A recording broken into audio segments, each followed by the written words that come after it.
We begin the week with incoming President Ferdinand Marcos Jr.'s newly picked cabinet members. 5 more names have been added to the list, including broadcaster Erwin Tulfo, who will serve as Social Welfare Secretary. The economic team is also now complete, with Central Bank Assistant Governor Amina Pangandaman chosen to head the Department of Budget and Management. Re-elected Mayor of Liloan Town in Cebu, Cristina Frasco, has been nominated as Tourism Secretary. Frasco has been serving as spokesperson of Vice President-elect Sara Duterte Carpio and is also the daughter of Cebu Governor Gwendolyn Garcia. The Department of Information and Communication Technology is set to have Attorney Ivan John Uy at its helm, while former Manila Representative Naida Angping has been named Secretary Designate of the Presidential Management Staff.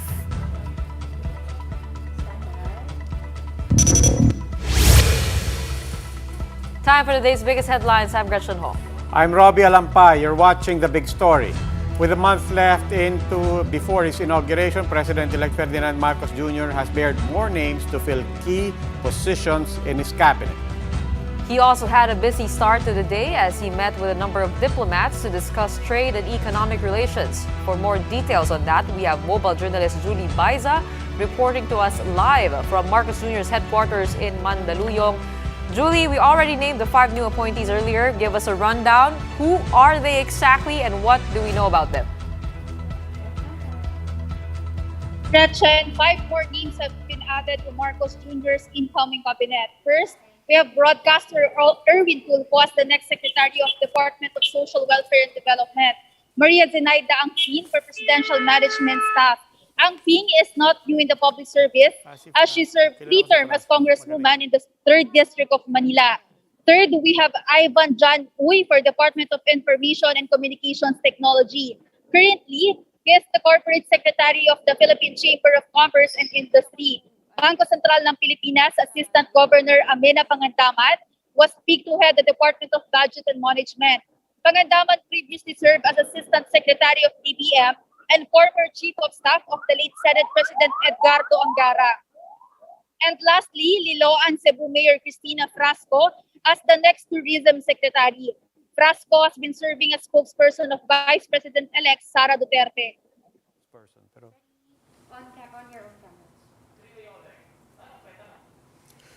Do we have word on whether or not these nominees have actually accepted the invitation to serve in the cabinet? Robbie, according to incoming Press Secretary Trixie Cruz Angeles, these 5 officials have accepted the offer. Broadcaster Erwin Tulfo issued a statement and promised that he will do his part as the incoming DSWD Secretary to help those in need. Meanwhile, DOT welcomes the appointment of Mayor Frasco. A transition team was already formed to brief the new secretary and her team for a smooth transition. Julie, earlier today, foreign diplomats paid a visit to Marcos Jr. Do we have any idea on what were the key issues discussed? Gretchen, Singaporean Ambassador to the Philippines, Gerard Ho, and British Ambassador Lord Beaufils faced the media after their meeting with Marcos. Ho expressed his hope to continue the bilateral economic relations between the two countries under the incoming Marcos administration. He said that Singapore is one of Philippines' largest trading partners and foreign investors. Meanwhile, Beaufils said that she and Marcos spoke about boosting the economy, climate change, and even the peace process in Mindanao, human rights, and media freedom. She said that the United Kingdom will continue to work with partners in maintaining the international maritime law, United Nations Convention on the Law of the Sea or UNCLOS, and the 2016 arbitral ruling that recognized Manila's sovereign right in areas within its 200 nautical mile exclusive economic zone. And we'll continue to work with all partners interested in maintaining the international maritime law and UNCLOS and the 2016 arbitral award as we move forward in the years to come. Robbie, Gretchen, as of now, we're still waiting for any scheduled meeting or press conference this week. All right, thank you very much. That was mobile journalist Julie Baiza reporting live from Marcos Jr.'s headquarters in Mandaluyong. Now, the incoming administration has the tough task of determining whether or not to impose new taxes to pay off pandemic-incurred debt. But for the incoming Finance Secretary, levies on digital services, including streaming platforms, might be a viable option. Mon Gualvez with the story. For 25-year-old Rema, everything she needs at home, she now buys online. But her habit of adding to cart and clicking buy now may soon slow down. That's as the incoming government mulls taxing online transactions. Parang ang bigat. 'Di ba? Yung mga binibili lang din naman namin, ako, online, is yung maliliit lang din naman. Tapos kung lalagyan, papatungan mo pa siya ng tax. Lalaki siya lalo. Streaming services might also be slapped with levies, a bummer for Liam, a 22-year-old Netflix subscriber. 150 a month, per month na yung binabayaran mo. Tapos hindi mo pa nasusulit kasi di ako naman everyday nagna-Netflix and di ko naman buong araw kasi syempre may trabaho din. According to incumbent Central Bank Governor Benjamin Diokno, he plans to push through with imposing taxes on digital transactions and streaming services once he sits as Finance Secretary. In a statement, Diokno said that it is the inherent characteristic of taxes to be fair to all and should encompass transactions of all modalities. Veteran banker Isidro Alcantara, the former president and CEO of the Philippine Bank of Communications, supports this, but he has concerns over implementation. The problem is operationally, the payments are not caught because it's online transfers, etc.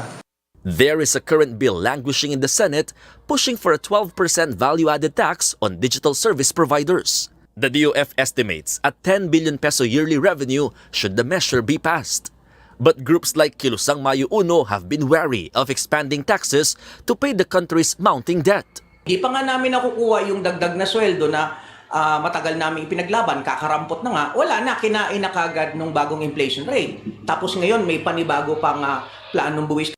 The pandemic has forced the country to ramp up borrowing, pushing the debt pile to a record high as of March at 12.68 trillion pesos, an amount which government hopes to settle by imposing new taxes.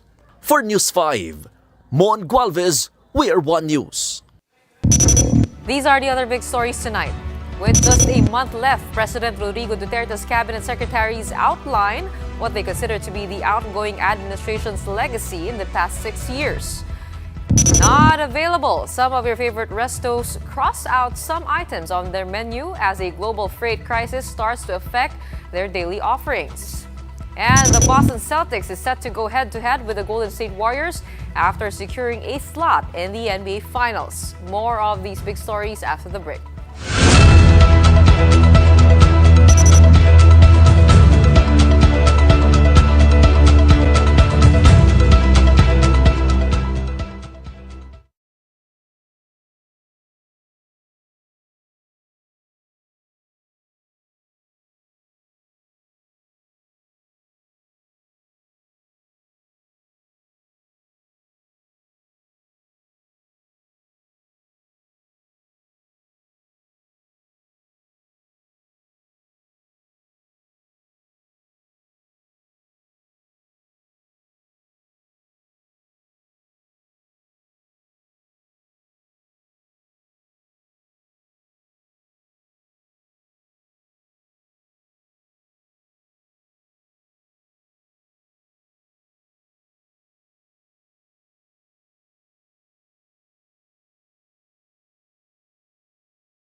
watching The Big Story. I'm Robbie Alampay. And I'm Gretchen Ho. Some restaurants are already feeling the effects of the looming food shortage, earlier confirmed by the Agricultural Department. This as raw materials such as potatoes and flour are getting harder and harder to acquire in bulk.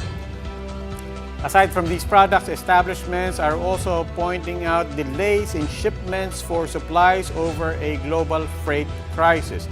Shaila Francisco with this report. It's been more than a month since this fast food chain offered regular fries. Sana po ibalik po nila ulit yung BFF saka yung medium po na fries. Ayun po kasi yung masarap na at mura po. In a statement, McDonald's Philippines explains that medium and large fries remain unavailable due to the global freight crisis. The bigger-sized fries will be available starting June 1, but only for delivery to ensure enough supply. Other restaurants are also having a hard time sourcing supply due to limited stock. The Agriculture Department explains that there is a global shortage of chipping potatoes used by some businesses. However, the problem is not limited to fries. This donut store is also halting operations due to shortage in flour. Meanwhile, a fast food restaurant also flagged a shortage in chicken oil. While this burger place also ran out of patties, they have no choice but to increase prices by 7 pesos. Resto PH explains that aside from the limited supply, deliveries are also delayed. Shipments take longer, more than a month to be exact, up from the usual 1 to 2 weeks. Globally, there's enough food supply to feed everyone, but the problem is distribution. In some countries, like I said, fuel prices, conflicts in Ukraine, global shipping crisis, that plays a large part in getting products on to you on time and at sufficient acceptable cost.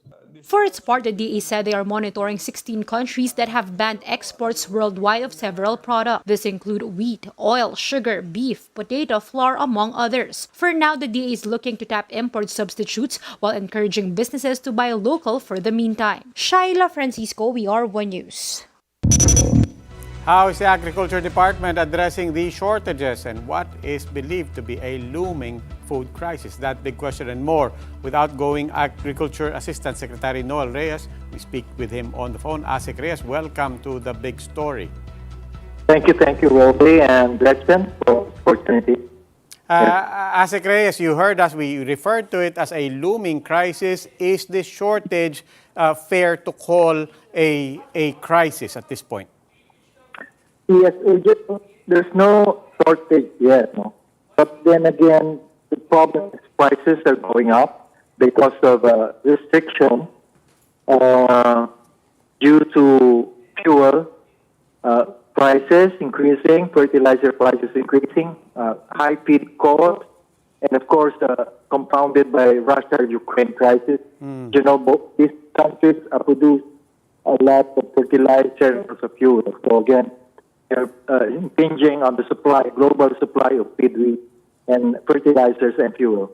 So just to be clear, sa ibang items po, it is actually a problem with production, and with some items, it's not necessarily production that's the problem, it's really just the supply chain? Yes. Tama ka, Robbie. No?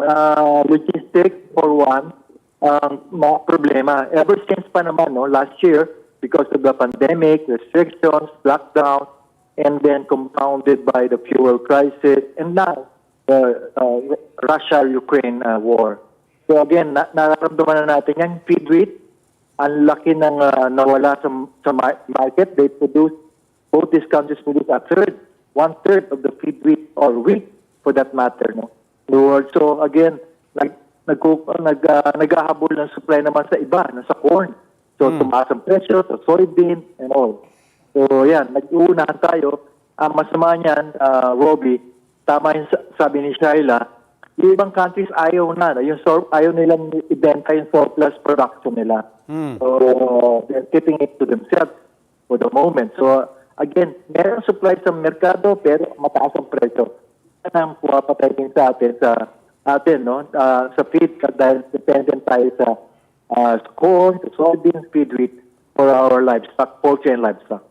Okay, well, given everything and given that a lot of these are external factors to us, is it fair to ask you to try to predict kailan po magse-settle down ang mga supply issues na to? And for that matter, when we say consider buying local in the meantime? Do we really have that option? Yeah, we have that option, Robbie, but limited, no? That's why nag-launch tayo ng Plant 2, wherein naaprubahan naman ni Presidente nung a month ago yung budget for that, no? Kaya lang limitado.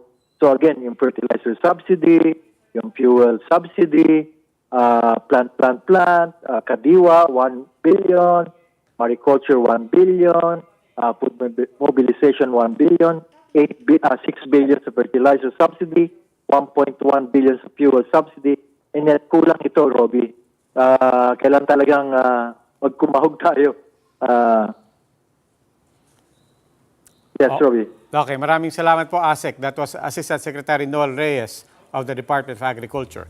Meanwhile, there might actually be a viable option as alternative to other meats. Question is, would you be willing to take a bite of rabbit meat? Mobile journalist Yeda Pascual had her fill. Let's find out how it went in this report. Filipino households love their meat, from chicken to pork and even fish. But with the looming food shortage, are Filipinos willing to try an alternative meat? Say, rabbits. Okay, the suggestion might turn one's stomach, but these rabbit breeders at the Bulacan Agricultural State College stand by rabbit's meat. They say not only is it nutritious, it can also give other meats a run for its money when it comes to taste. Surprisingly, this is not new in the country. Even other countries consider rabbit meat a delicacy. I really believe in the potentials of rabbit as an alternative source of protein for the Filipino families. Rabbit is easy to raise. It can be raised by women and children. Let's put it to the test with this hot dog and siomai with a bunny twist. Masarap. Kakaiba yung lasa niya eh. Hindi mo siya ma-identify as same ng meat.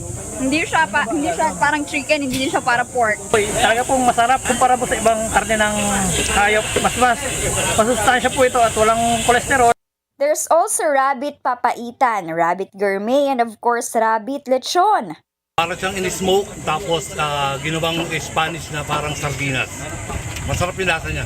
Masarap pa sa chicken. Tapos, less fat. The downside, rabbit meat is more expensive than pork at 400 pesos a kilo. But the group says prices may drop if there will be more breeders. Backyard breeding only requires a capital of 1,500 pesos for a pair of rabbits. If you want to give it a try, you can reach out to Narba through the numbers on your screen. Mobile Journal Yeda Pascual, We Are One News.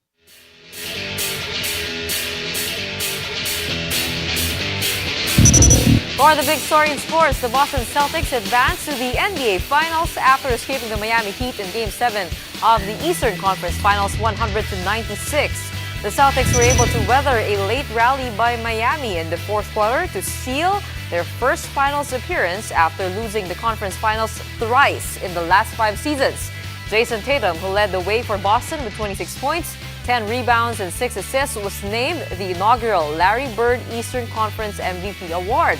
The NBA Finals will feature the Boston Celtics and the Golden State Warriors, which will begin on Friday. Time for another quick break. More of the big stories when we return.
still watching The Big Story. I'm Robbie Alampay. And I'm Gretchen Ho. The president is ready to head on out of Malacanang as he has already sent some of his stuff to Davao. With just a month left into their term, his cabinet members are also looking back at what they believe to be Duterte's legacy over the past 6 years. Maricel Halili has the story. With more than a month left before his term ends, President Duterte is almost finished packing. Executive Secretary Salvador Medialdea said the outgoing president has already sent home of his stuff to Davao. 2-3 months ago, papadala na siya ng mga gamit niya. What's his plan? I really don't know. He said he was going to teach mga ganun ng mga... Sa Davao na po, sa Davao. Despite the busy schedule under the transition period, the outgoing administration released its final report on President Duterte's accomplishment in the past 6 years. During the first day of the Duterte Legacy Summit in Pasay City, Defense Secretary Delfin Lorenzana highlighted their achievements in the security front. Tinutugunan ng NTF-ELCAC ang mga suliraning sinasamantala ng communist terrorist groups sa pamamagitan ng Barangay Development Program o BDP.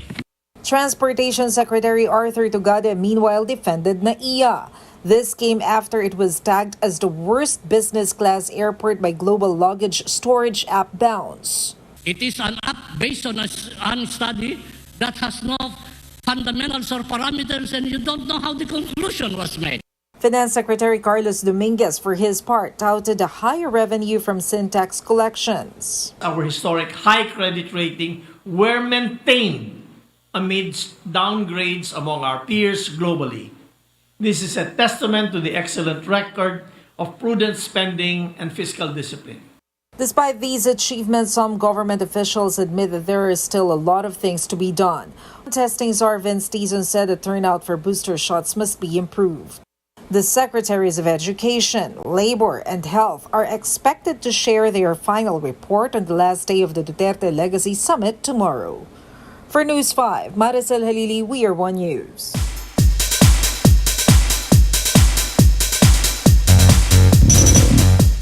Megastar Sharon Cuneta, a mega K-pop fan. A photo of Mega tearing up in a K-pop concert has now gone viral on social media. Cuneta has always been a K-pop fan but has never cried as much. In a now viral tweet, megastar Sharon Cuneta's daughter Kaki Panghilinan shared this photo of her mom completely gushing and shedding a tear or two when they attended a K-pop event in Manila. According to Kaki, only the former SHINee member and Korean actor Kim Ki-boom can make her mom cry as intensely. Together with Key, the K-pop boy groups NCT Dream and Way are also present in the concert, as well as the K-pop girl group Alice.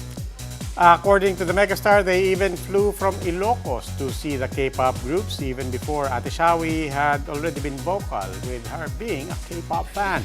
The megastar also thanked her fellow K-pop fans in the event, saying that she felt like they were all her friends.